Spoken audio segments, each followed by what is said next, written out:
Imagine opening two editing projects in the same folder, one named Moana_2016_final, the other named Moana_2026_Live-Action_final. You scrub through a few random scenes. The framing is identical. The dialogue pacing is identical. The climax hits at the exact same minute.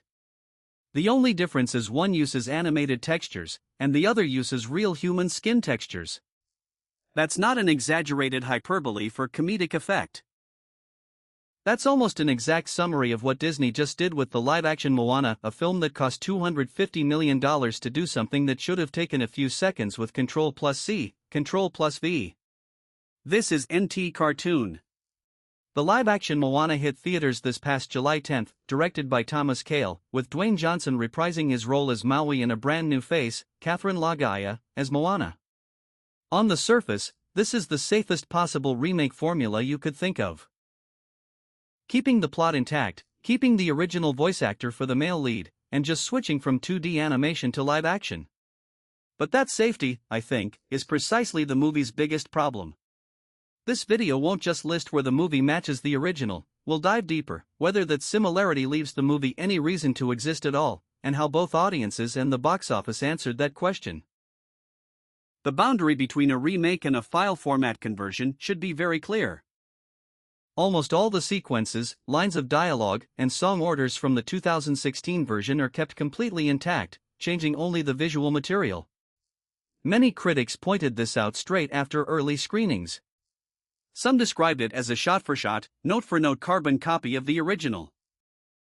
On paper, the film has a new script credited to a dedicated screenwriter, but on screen, it doesn't deviate a single beat from the old version, right down to the joke punchlines written specifically for animated comedic timing.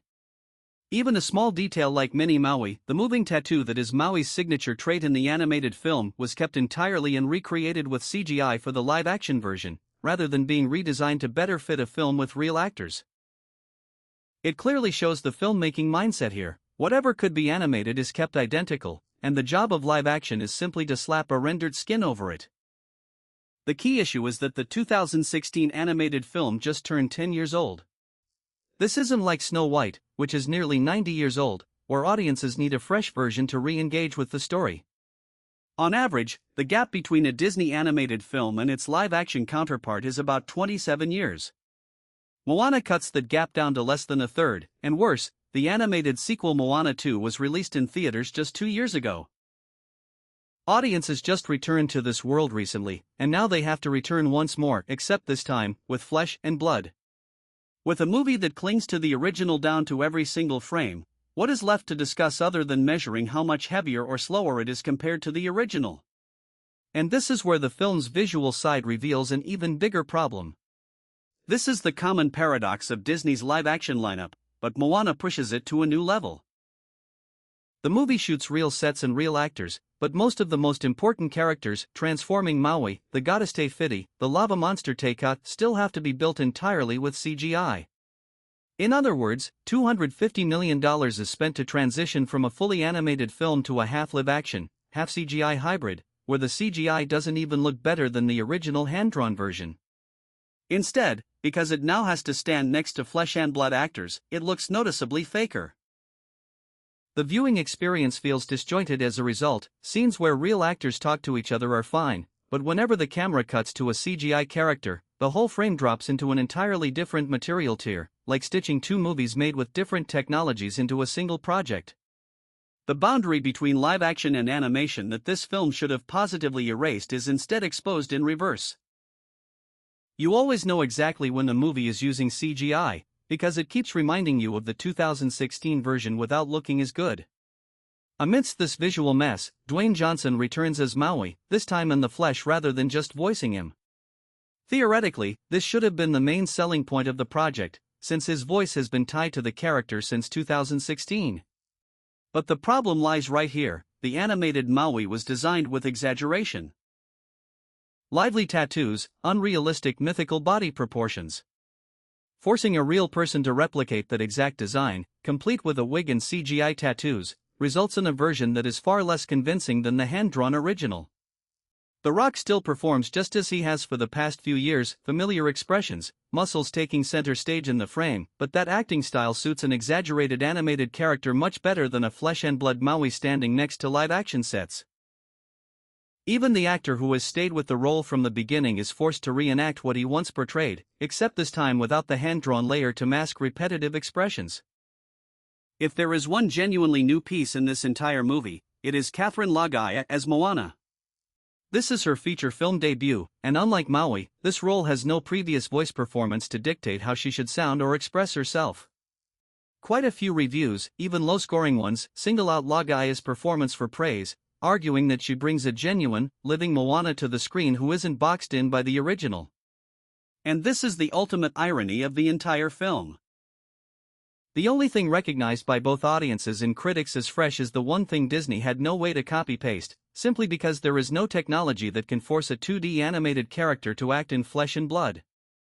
Everything else, plot, blocking, music, CGI character design, were things the crew had every right to change, yet chose to keep almost completely intact. The only place they were forced to innovate from scratch, because they had no other choice, is the only place the film genuinely scores points. The most practical question right now: did such a shot-for-shot faithful strategy help Disney crush the box office? The numbers answer quite decisively no. The live-action Moana opened its domestic opening weekend at just $43 million, falling short of even box office analysts' most conservative predictions of $45 to $55 million. Adding international earnings, the film barely crossed $95 million globally after its opening week, while its production budget ballooned to $250 million, excluding marketing costs. To put that shortfall into perspective, the original 2016 animated film cost only $150 million to make but grossed $684 million globally. Meanwhile, the animated sequel Moana 2, released in late 2024, pulled in nearly $140 million in its opening weekend alone. More than 3 times the opening weekend gross of this year's live-action version. In other words, the $250 million live-action version is underperforming against its own much cheaper animated predecessor. Critics didn't pull their punches either. The film's Rotten Tomatoes score hovers around 32% to 35%, recorded by many metrics as a record-low critical score for Disney's entire live-action remake lineup, lower than previously heavily criticized titles like Mulan, 72%, The Lion King, 52%, or Alice in Wonderland, 51%. Meanwhile, audience scores on the same platform sit around 90%, achieving verified hot status. The gap between these two numbers is unusually large, but looking at it through the angle of this video, it makes total sense. General audiences, especially families who already loved the original, watched an almost identical version and felt satisfied because it delivered exactly what they expected. As for critics, whose job is to find reasons why a movie needs to exist, almost none could find any reason other than it's like the old one, just different materials. Put side by side with Disney's 2 most recent cases, the picture becomes even clearer. The live-action Snow White in 2025 opened around similar numbers to Moana and was considered a clear flop. Conversely, Lilo and Stitch in the same year opened at a massive $145 million and received widespread praise.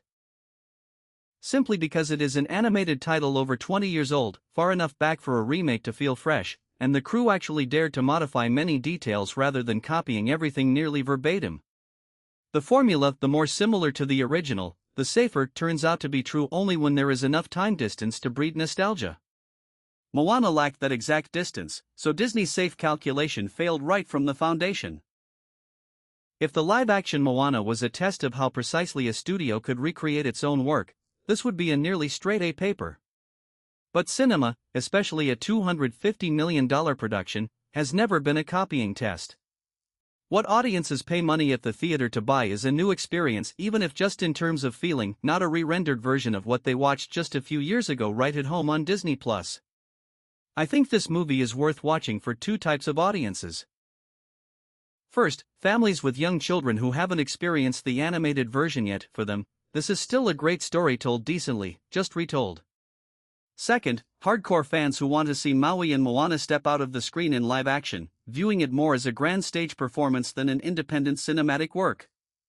But if you already know the 2016 version by heart and only plan to rewatch it to check how faithful it is, that time might be better spent turning on the original.